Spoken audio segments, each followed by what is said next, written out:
Nafasku tersengal-sengal, peluh keringat membasahi wajah dan tubuhku. Linu dan kebas sekali bagian pahaku, namun aku terus berlari. Aku sudah berlari sejauh 10 km malam ini. Sudah hampir jam 12 malam sekarang. Aku mulai berlari sejak jam 11 malam. Kecepatan lariku tidak seberapa, hanya pace 6 atau 67 saja.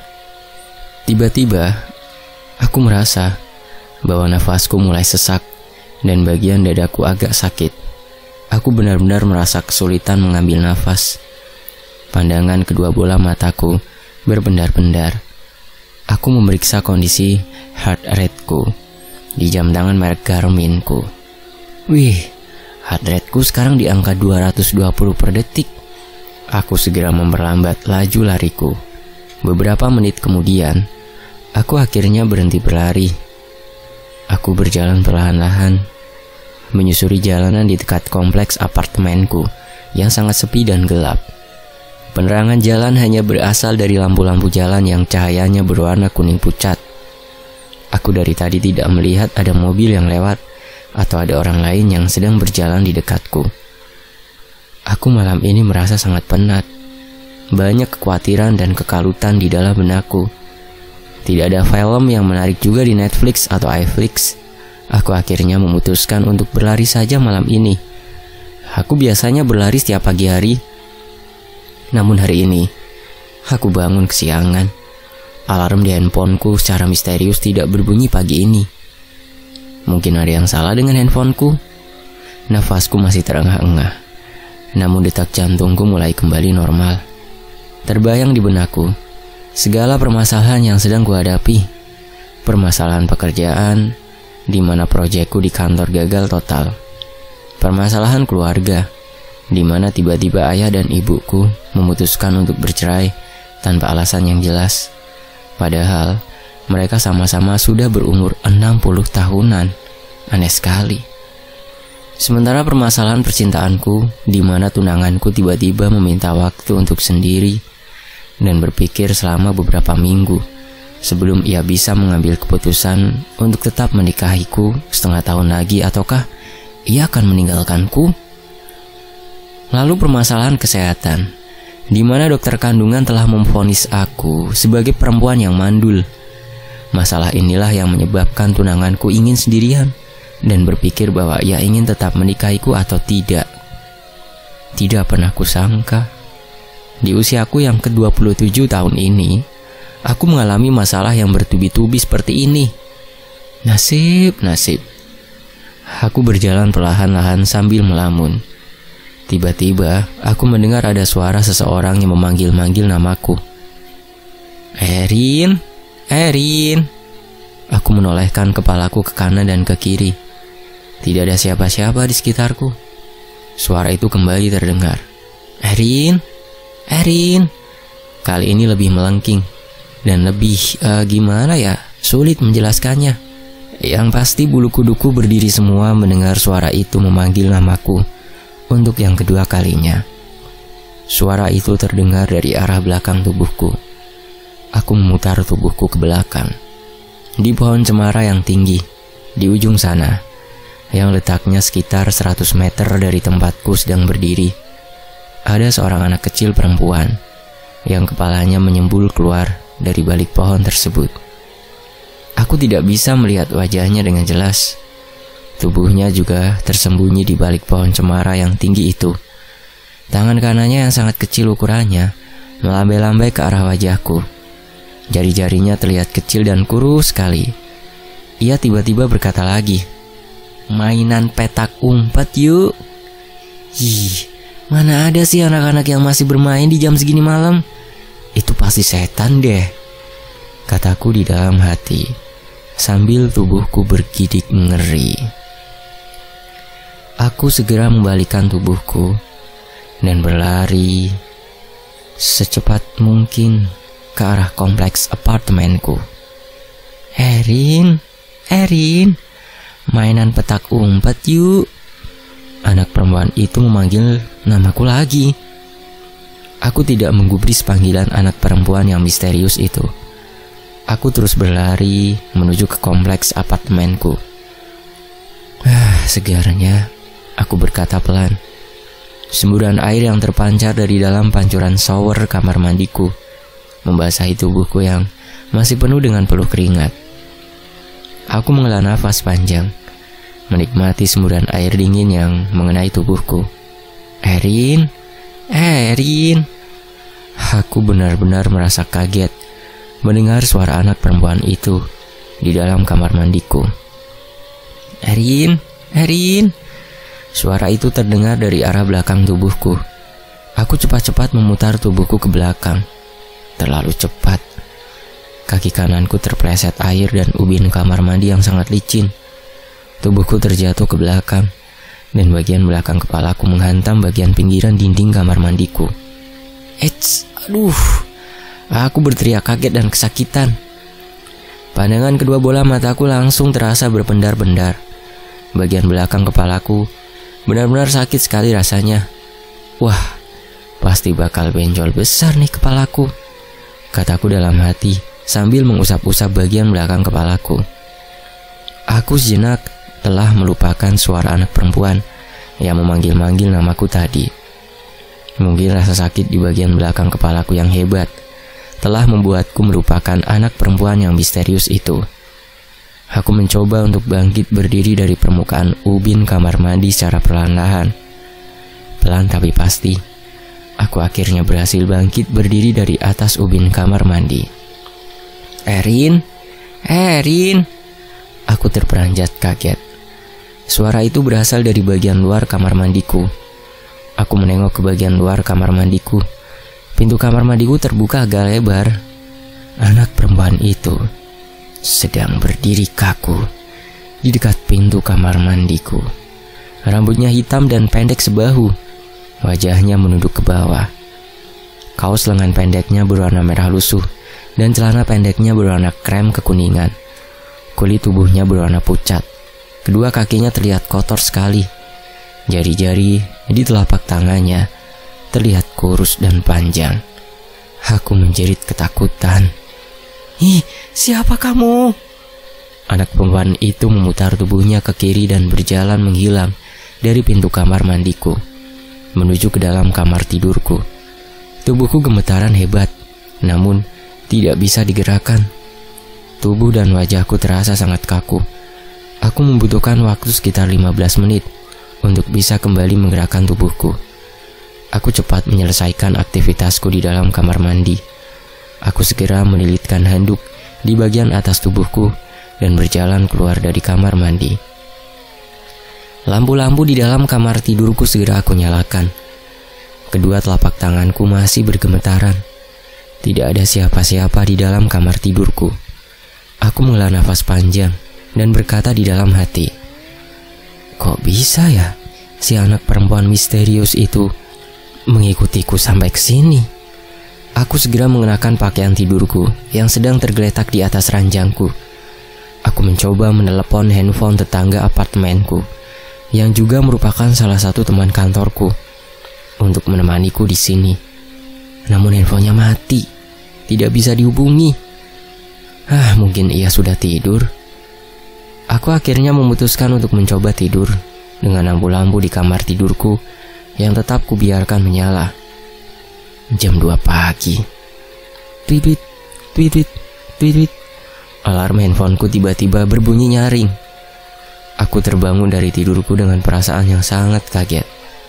Aku mencoba mengambil handphoneku di atas meja kecil di bagian pinggir tempat tidurku. Tidak ada. Handphoneku tidak ada di atas meja kecil itu. Aneh sekali. Aku masih ingat bahwa handphoneku tadi aku letakkan di atas meja kecil itu sebelum aku tidur. Lampu-lampu di dalam kamar tidurku padam. Air conditioner di dalam kamar tidurku juga padam. Namun udara di dalam kamar tidurku terasa dingin sekali, dan televisi di dalam kamar tidurku sedang dalam kondisi menyala. Tidak ada suara yang terdengar dari speaker televisi itu. Benar-benar aneh sekali. Tweet. Suara alarm handphoneku terdengar dari arah kolong ranjangku.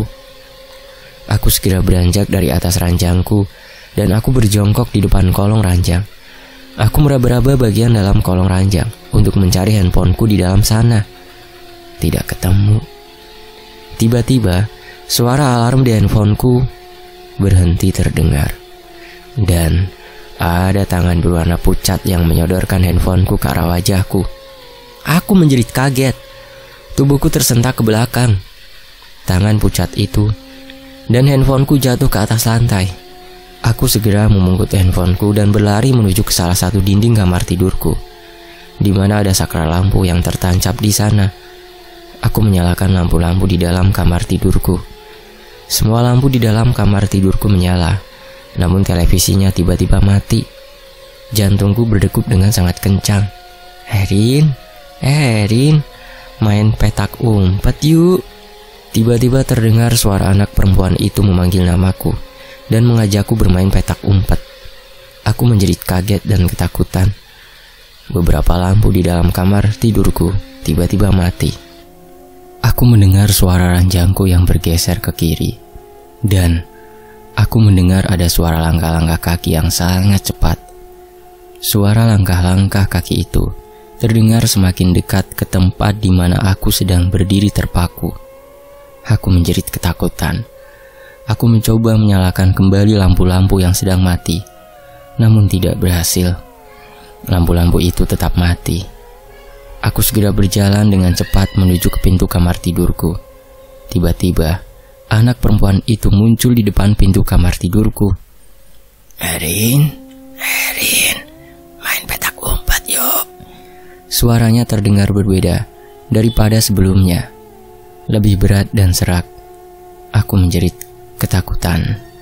Ampun, aku gak mau bermain denganmu. Tolong jangan ganggu aku, ampun.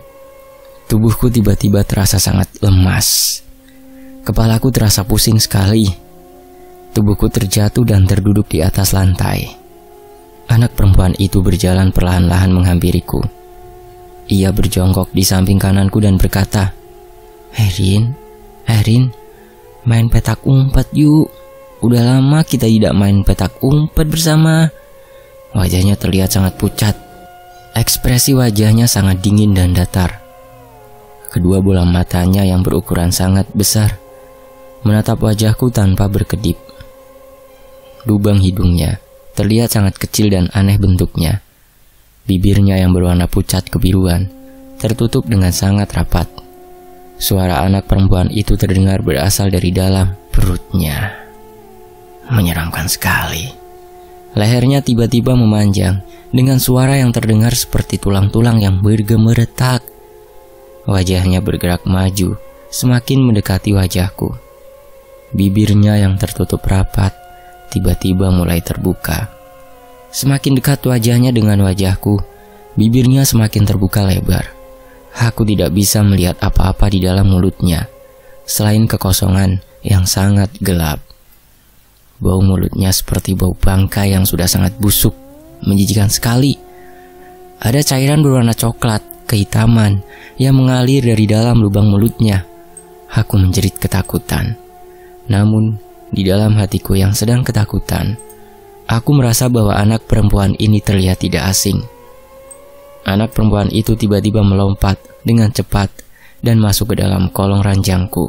Ia berkata, Erin, main petak umpet yuk. Kita udah lama tidak main petak umpet.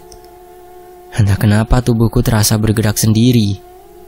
Aku bangkit berdiri dari atas lantai dan berjalan perlahan-lahan menuju ke ranjangku. Aku berjongkok dan melongokkan kepalaku ke dalam kolong ranjangku.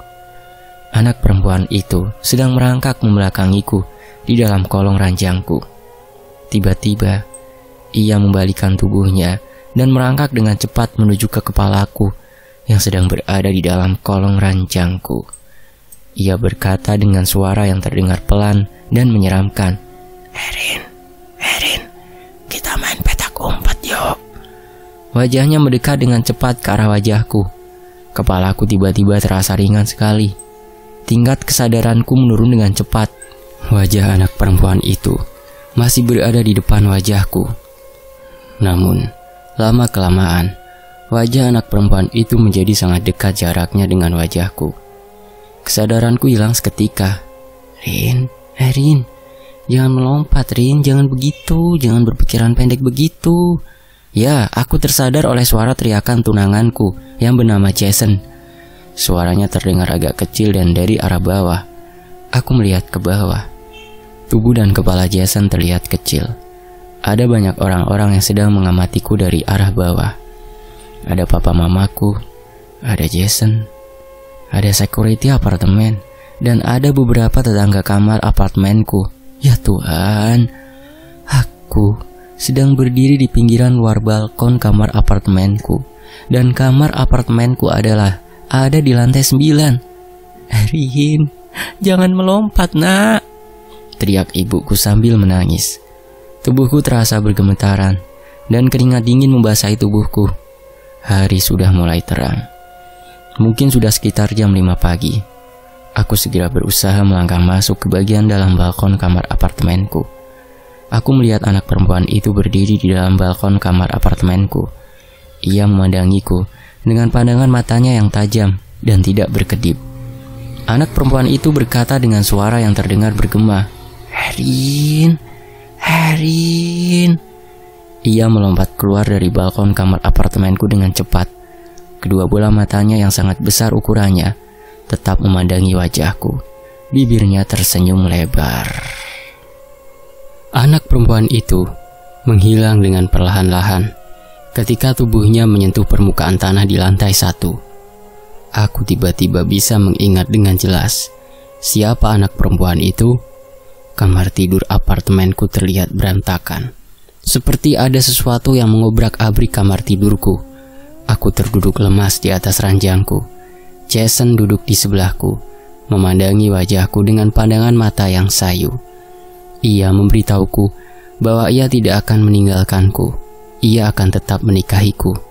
Aku tidak menjawab perkataannya. Ibuku memeluk tubuhku erat-erat sambil menangis. Ayahku hanya duduk saja di atas sofa, dan ia terlihat sibuk mengutak-atik handphonenya. Aku dengan suara terbata-bata menceritakan apa yang aku alami kepada ibuku dan kepada Jason. Dan aku juga menceritakan kepada mereka berdua siapakah anak perempuan itu. 22 tahun yang lalu, ketika aku masih berumur 5 tahun, aku dan kedua orang tuaku masih bertempat tinggal bersama di perumahan yang agak kumuh di dekat sungai yang besar. Aku dan teman-temanku sering sekali bermain petak umpet di dekat pepohonan dan rerumputan di dekat sungai besar itu. Waktu itu sudah sekitar jam 6 sore. Hampir semua teman-temanku sudah pulang ke rumah mereka masing-masing. Hanya tinggal aku dan Sari saja yang masih bermain petak umpet di sekitar sungai besar itu. Entah bagaimana ceritanya, aku sudah lupa kejadian pastinya seperti apa. Aku dan Sari terjatuh ke dalam sungai besar itu. Arus di sungai besar itu sangatlah deras. Aku berusaha untuk tidak hanyut dengan cara berpegangan pada batu karang yang muncul di permukaan air sungai yang berukuran cukup besar. Sari berusaha untuk tidak hanyut dengan cara berpegangan pada kedua kakiku. Tubuhku mulai tertarik ke belakang oleh pegangan tangan Sari. Aku ingat bahwa Sari pada waktu itu menjerit memintaku untuk tidak menggerak-gerakkan kakiku supaya pegangan tangannya tidak terlepas dari kakiku. Tubuhku tertarik ke belakang lebih jauh. Pegangan tanganku di batu karang sungai mulai mengendur dan tertarik ke belakang. Aku merasa sangat ketakutan.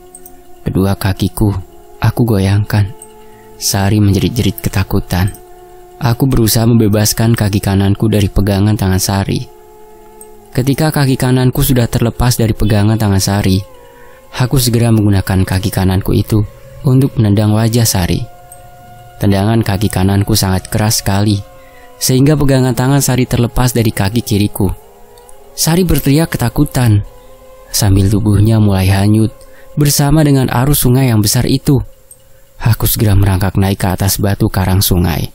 Aku terus-menerus berteriak minta tolong. Sekitar 1 jam kemudian, ada seorang warga sekitar yang mendengar teriakan minta tolongku. Ia segera menceburkan dirinya ke dalam sungai dan menolongku yang pada saat itu sedang ketakutan dan tidak berdaya. Aku tidak pernah menceritakan kejadian yang sebenarnya ini kepada siapapun sampai sekarang. Kedua orang tua Sari juga tidak pernah mengetahui bahwa akulah yang membunuh Sari. Mereka berdua berpikir bahwa Sari telah terjatuh sendiri dan tewas tenggelam di dalam sungai besar itu. Mereka berdua tidak mencurigaiku sedikit pun. Mayat Sari tidak pernah ditemukan. Hanya pakaian dan sandalnya saja yang berhasil ditemukan mengambang di sungai besar itu. Sekitar 2 atau 3 hari kemudian. Entah kenapa, aku telah berhasil benar-benar melupakan kejadian itu. Dan Sari sampai sekarang. Dan entah kenapa Sari menampakkan dirinya kepadaku sekarang. Jason dan ibuku terlihat bingung dan gelisah mendengarkan ceritaku. Wajah mereka berdua terlihat pucat pasi. Mereka berdua tidak memberikan komentar apa-apa. Ayahku memandangi wajahku dari kejauhan sambil kepalanya menggeleng-geleng pelan. Ia terlihat kecewa dan marah. Aku juga tiba-tiba merasa kecewa dan marah kepada diriku sendiri. Keesokan harinya, aku mengambil keputusan melacak keberadaan kedua orang tua Sari. 2 hari kemudian, aku akhirnya berhasil menemukan rumah tempat tinggal kedua orang tua Sari. Aku mengunjungi mereka. Aku menceritakan kejadian sesungguhnya kepada mereka. Ibunya Sari menangis terseduh-seduh mendengarkan ceritaku. Ayahnya Sari terlihat sedih dan kecewa. Ia tidak menangis, namun kedua bola matanya terlihat berwarna merah. Aku meminta maaf kepada mereka berdua, namun ibunya Sari menampar wajahku dan berteriak, Teganya kamu membunuh anak tante." Ayahnya Sari tidak berkata apa-apa. Ia hanya memintaku untuk segera meninggalkan rumahnya. Awalnya aku ragu, namun ayahnya Sari mengancam untuk melaporkanku ke polisi. Aku segera meninggalkan rumah orang tua Sari. Mungkin kemandulanku ini adalah kutukan dari arwah Sari, akibat dari perbuatan jahatku yang sangat egois yang telah merenggut nyawa Sari 22 tahun yang lalu. Karma dari keputusanku untuk tidak menceritakan kejadian yang sebenarnya kepada kedua orang tua Sari 22 tahun yang lalu. Sejak malam itu, Sari seringkali menampakkan diri di depanku, dan karena rasa bersalahku kepadanya, aku selalu menemaninya setiap kali ia mengajakku bermain petak umpet. Ia tidak pernah lagi mencoba merasukiku untuk membuatku bunuh diri. Sari menjadi sering sekali memegang tanganku atau kakiku, dan kali ini aku tidak akan pernah melepaskan pegangan tangannya. Aku akan selalu menemani Sari. Selesai. Demikianlah sebuah kisah dari Awan Sidarta. Gelap sekali ini. Tony Awas pamit. Wassalamualaikum.